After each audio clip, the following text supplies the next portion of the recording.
Hello बच्चों, so the question is for the given reaction A plus B gives product. Following data are given.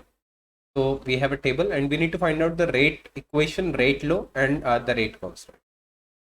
तो rate law जो हम निकालते हैं, rate equation पहले हम लिखेंगे. तो यहाँ पर हम देख सकते हैं बेटा कि देखिए जब हम दो एक्सपेरिमेंट लेते हैं, this is experiment 1, this is 2 and this is experiment 3.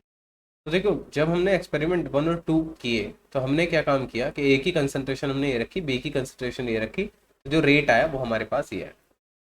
तो यहाँ पर आप देख सकते हैं कि जब हम बी की कंसंट्रेशन कांस्टेंट रखते हैं, ये हमने कांस्टेंट रखी, और ए की कंसंट्रेशन हमने ट्वाइस की है, तो रेट हमारा ट्वाइस हो गया. यहाँ पर आप देख सकते हैं.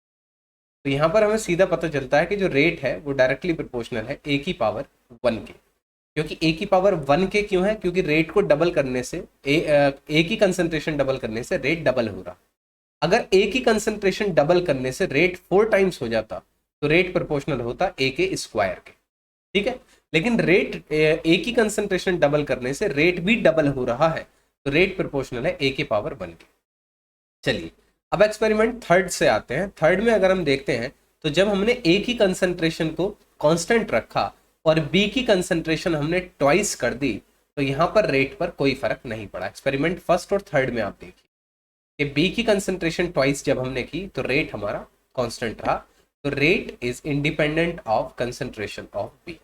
सो hence we can say that the rate equation can be written as k A की पावर 1 बी की पावर 0 और can be written as rate is equal to k A की power 1 or rate is equal to K.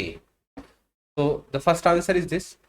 Now coming to the second, calculate the rate constant. तो rate constant हम निकालेंगे. First case ले लेते हैं.